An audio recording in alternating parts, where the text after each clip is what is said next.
Bismillah ar-Rahman ar-Rahim. Nahmadu wa nasalli ala Rasulil Kareem. Assalamu alaikum wa rahmatullahi wa barakatuh. Welcome to this series, Check Yourself.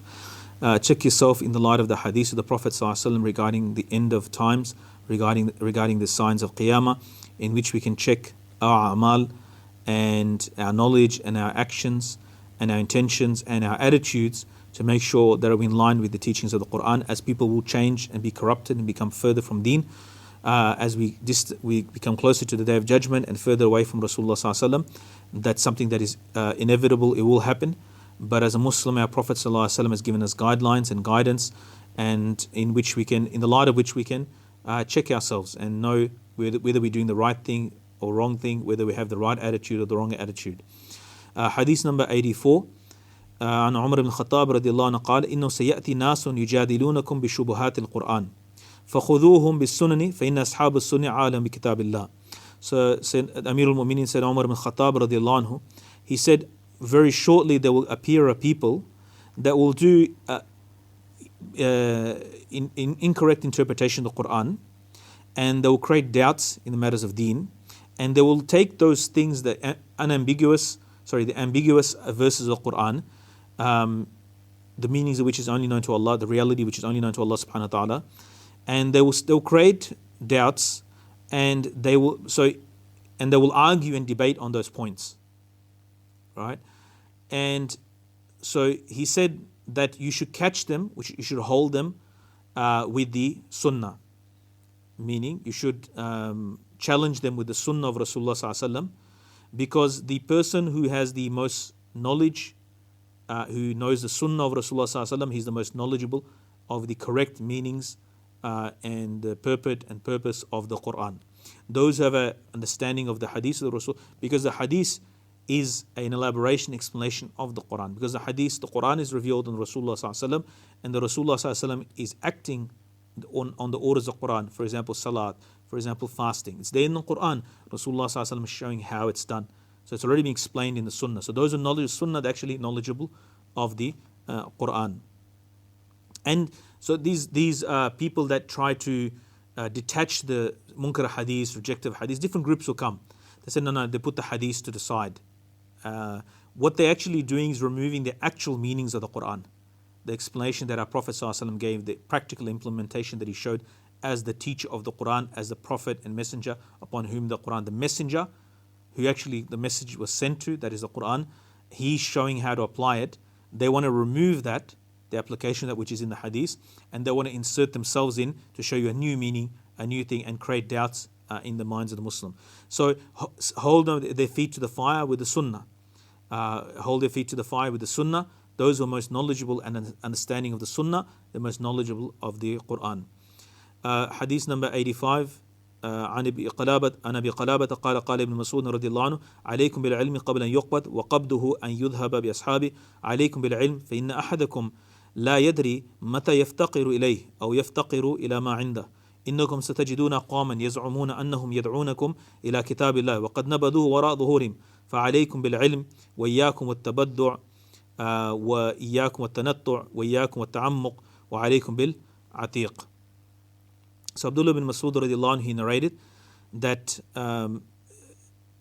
he said that ilm will be lifted. And so learn knowledge of Islam, of deen, before it is taken. And ilm will be lifted by the passing away of its people. The ahlul ilm, the ashabul ilm, the ulama, by their passing. So hold on to it firmly. You don't know when you're going to be needing this ilm, and when this ilm will come when you actually require this knowledge, and when you'll need it in your life. And so take benefit from these ulama and ilm, because such a time will come very soon that people make claims, and that they claims that they know the Quran, like they're called to the book of Allah subhanahu wa ta'ala. But the reality is they put the book of Allah, similar to what I mentioned before about the people who they don't actually have proper understanding. They interpret it according to their wishes. They have actually thrown the Quran behind their backs. Right? It's a metaphor, meaning that they have the real meanings of Quran, the real thing they've thrown away, and they put something else in its place. So therefore hold on to the ilm, grasp the ilm, make effort to attain the ilm. Newly invented matters, things that are meaningless, things that are irrelevant, going deep into subtleties of matters and hair-splitting arguments and discussions, protect yourself from that. Because if you see Sahaba radiallahu anhum, they had the most depth in their knowledge, radiallahu anhum, but they had the least, they were not fanciful and overly philosophical and used too many words like we do today. Like we do hair-splitting with deen, we split hairs. Sahaba radiallahu anhum had a very straightforward attitude. Despite their knowledge of their ilm was the most deepest in this ummah because they took their ilm directly from Rasulullah sallallahu alaihi wasallam. But they didn't talk so much and philosophize so much. They practiced more actually. So, and then he said at the end, stay on the way of the early Muslims. Now this Abdullah Masud radiallahu anhu, one of Sahaba, who's he talking about? He's talking about other Sahaba. Make your deen resemble the deen of Sahaba radiallahu anhu. The way they prayed, the way they fasted, the way they lived their life, the way they gave da'wah, the way their deen was. It was a very straightforward, simple deen as Allah subhanahu wa ta'ala intended for us. So don't go, learn ilm. There's two things mentioned. Ilm, but don't become over just its philosophical academic debates and argument. Don't make your deen that. And hair splitting ad nauseum, and like don't learn ad nauseum like hair splitting arguments and debates, because that's not the real purpose of it. Hadith number 86. عن عبد الله رضي الله عنه قال كيف أنتم إذا لبستم فتنة لبستكم فتنة يحرم فيها الكريم ويربو فيها الصغير إذا ترك منها شيء قيل تركت السنة وفي رواية اتخذ الناس سنة فإذا غيرت قالوا غيرت سنة ومتى ذلك قال إذا ذهبت علماؤكم وكثرت جهلاؤكم وكثرت قراءكم وقلت فقهاؤكم وكثر أمراؤكم وقلت أمناؤكم وتمست الدنيا بعمل آخر وتفقه لغير دين. وأخرج الإمام مالك في جامع الصلاة أن عبد الله بن مسعود رضي الله عنه قال الإنسان إنكم في زمان كثير فقهاء قليل قراء تحفظ فيه حدود القرآن وتضيع حروفه قليل من يسأل كثير من يعطي يطيلون في صلاة ويقصرون الخطبة ويبتدؤون فيه أعمالكم قبل أهوائهم.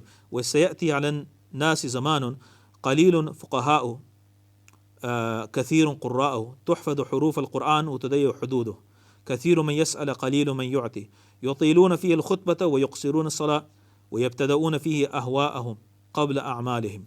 So Abdullah bin Masud radiallahu anhu, he also said that this time of yours now, this era, basically the time of fitna is upon you. And how will you be? So Abdullah bin Masud radiallahu anhu, he said that how will you be when that time when the fitna will overwhelm you, and you'll be engrossed in the fitna, or you'll be covered in the fitna, and the person will become old, because of the fitna. It's such a harshness will come, such difficult times will come, that a person of normal age will become old, and a young child will be like a young person, like a young man.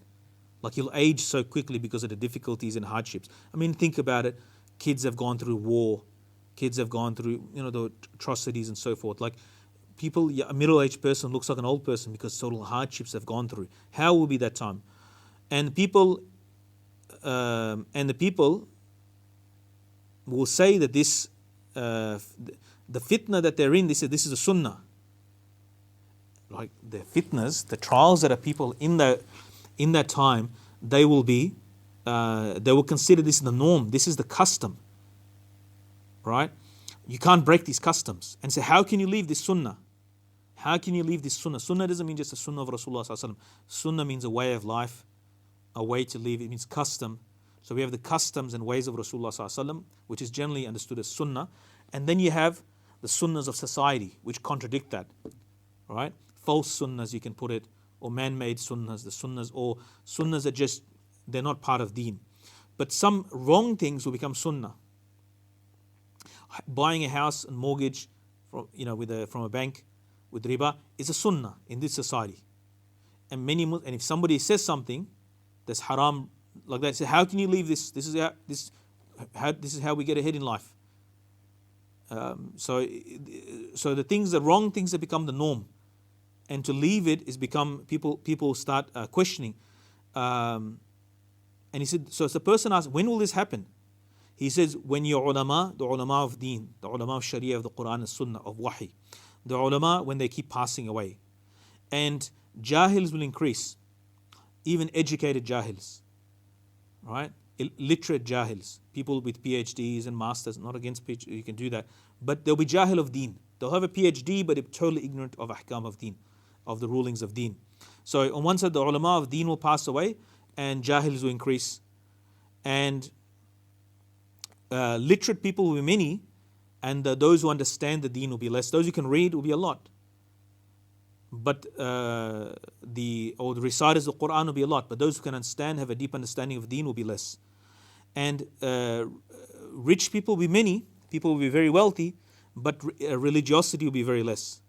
And people will do the a'mal of akhirah to make their dunya. And the people will study Islamic laws for dunya, to attain worldly wealth. They will use the learn Islamic finance as an example. I'm saying it's permissible to do. I don't know people's intention, but there's a lot of people learning so they can work in the Islamic finance, Islamic law, but it's learned for dunya. And Imam Malik rahmatullah alayh, and other things as well, imamat or teaching madrasa or books, whatever, all these things. Maybe it's somebody might learn these for dunya. And Imam Malik rahmatullah alayh in his Muwatta has narrated Abdullah Masud radiallahu anhu also saying that when he was giving advice to somebody, he said, look, you're living in such a time that the fuqaha, those of understanding of deen, are many, and the reciters are less, and people are more particular about the laws of the Quran, practicing the limits of the Quran, than they are reciting, right? And they're very particular about the limits and of the Sharia, of the laws of Islam. And the people that are asking, begging are less, the one that are giving are more. The khutbah is short, the salat is long, and there will be. And people have more preference. They prefer to do a'mal. They have a more desire to do a'mal, to do good deeds. He's talking about Sahaba radiallahu anhu, tabi'in, the era that he's living in. The people's desire is to do more actions for the sake of Allah. But such a time will come where the fuqaha, those who understand the deen, will be less. The qaris, the reciters, will be many. The Quran, people will be more particular about memorizing the words of the Quran and reciting of the Quran, but they will not be particular about the laws and implementation of the limits of Allah subhanahu wa ta'ala. Alright? The beggars will be more, the people who are needy and they want asking are more, and those who give are very less. And speeches will be long and salat will be short. Khutbahs will be long, but salat will be short. And people will be, before doing a'mal, their preference is to fulfill their own desires. Right? They will not give preference to a'mal of deen. Their preference is to fulfill their lust and desires. Allah protect us. And this is happening in our time. And the next hadith number 87. عن عبد الله رضي الله عنه قال لا يأتي عليكم عام إلا هو الشر من الذي كان قبله أما إني لست أعني عام أخصب من عام ولا أمير خير من أمير ولكن علماءكم وخياركم وفقهاءكم يذهبون ثم لا تجدون منهم خلفاء ويجيء قوم يقيسون الأمر برأيهم. Abdullah Masud radiallahu anhu also, he's saying that a time is coming that a year will come and the next year will be worse than the previous year. I'm not saying about that the crop will not be good, and I'm not saying that the ruler will not be good, but I'm saying that the ulama and your pious ones and those who understand deen, they're passing away. The best ones of the ummah, they're going. Then you will not find anybody in their place to take their place. The one they left, and then there was nobody left in their place at that level of their deen and piety and in ilm. And then the people will come who will fill the void. They will use their own analogies and their own opinions.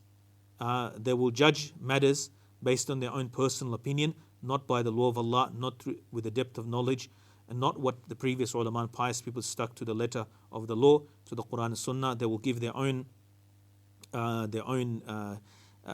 opinions, and they will make that the deen or the point to be followed. May Allah subhanahu wa ta'ala protect us from that. May Allah subhanahu wa ta'ala give us understanding and tawfiq to practice what we say in here. Wassalamu alaikum wa rahmatullahi wa barakatuh.